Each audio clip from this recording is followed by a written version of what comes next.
Good afternoon, everyone. Welcome back to my adventures as a broke, dark-skinned filmmaker. I am your host, director, the Devante, and tonight I will be listing 5 must-see films that have stuck with me throughout the years.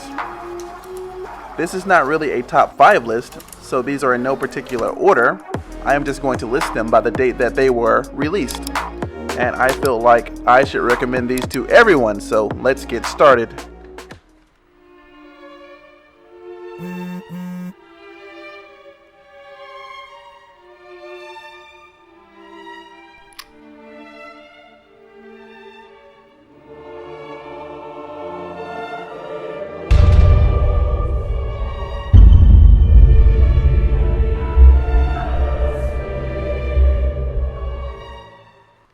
So the first film I want to talk about is Leon the Professional, which was released in 1994. Directed by Luc Besson. He was the guy that brought you The Fifth Element. He also made Lucy, starring Scarlett Johansson, and also Anna, which was made in 2019. And he recently made the movie Valerian and the City of the Thousand Planets, so he's no stranger to filmmaking. Let me tell you a little about the story. It's about Leon, a professional hitman, who takes in Matilda, an abused young lady who has recently had her family murdered by corrupt cops. Leon begins to teach Matilda how to be a hitman in order to take revenge on the cops. Well, he really was not pushing her to take the revenge, but that was on her agenda. And the lead cop is played by Gary Oldman, who is awesome in everything that he is usually in. Overall, I feel that Besson was awesome with showing the bond between Leon and Matilda. You really see Leon become a father figure to Matilda. Also, Gary Oldman was a beast in this movie. So this film kind of inspired me to make a film that's kind of like it, because it has an assassin who takes in a young girl, and I will talk about that in a different video. So that's coming up, so definitely check out Leon the Professional. It's a great film. Alright, so moving on to the next film I want to go over, which is Pan's Labyrinth, which was released in 2006. Directed by Mexican filmmaker Guillermo del Toro. He directed a lot of great films: Hellboy 1 and 2, Pacific Rim, Crimson Peak, The Shape of Water. So he has a lot of great stuff under his belt.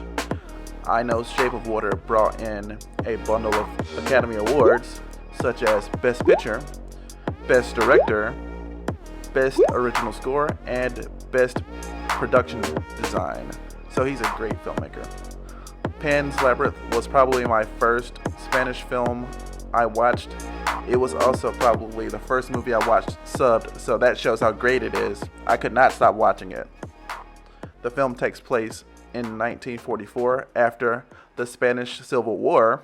Ophelia and her mother, who is pregnant, go to meet her stepfather, who is a captain who hunts down rebels.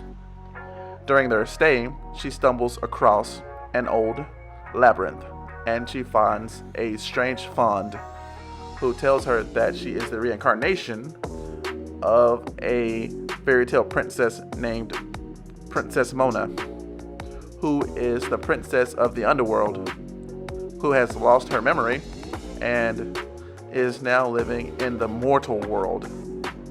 So she has to complete these 3 tasks that she has to do in order to rejoin her father in the underworld. I love how del Toro mixes the post-war world with a realistic fairy tale world. The film makes you think that Ophelia's search for her true father is just her trying to escape from the situation that she is in with her stepfather. Her wish to return to a happier time that she cannot really remember because she has forgotten, just like the Princess Mona, who has forgotten her life with her father in the underworld. The film is very brutal. and the makeup is top notch. There are so many creepy monsters and magical creatures.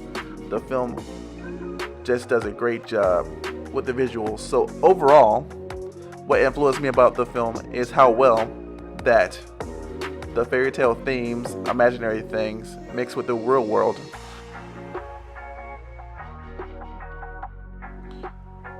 Coming up next on my list is Watchmen, which was released in 2009, directed by Zack Snyder. Zack Snyder is my favorite director. I just love how his films look. I love the ideas that he explores, and he just seems like an awesome guy. Anywho, the film begins with the murder of the comedian. It is set in an alternate reality during the Cold War, where vigilantes, who were once widely accepted, have been outlawed. With the death of the comedian, the former members of the Watchmen are trying to figure out, is there a madman out there targeting former vigilantes? The film's action was phenomenal. I love the character of Rorschach. His mask was amazing. I love the internal monologues that he had and the unyielding commitment to justice. This film was just an emotional and grounded take on superheroes. It was the first film to show superheroes at their worst, what they would most likely be like if they truly existed. So that movie just stayed with me the entire way. Definitely check that one out. The next film on my list is John Wick, which was released in 2014. I went into John Wick not knowing much about it. I did not watch any of the trailers or see any of the footage from the film, only a poster and pre-release buzz.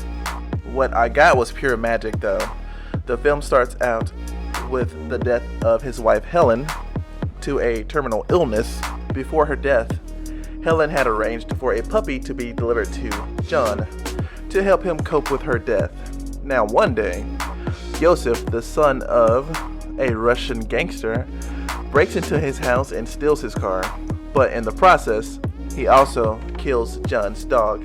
We find out that John is actually a feared, infamous, retired hitman, and he spends the rest of the film hunting Yosef down. The film has some of the smoothest action I have ever seen in any movie. The fight choreography was great.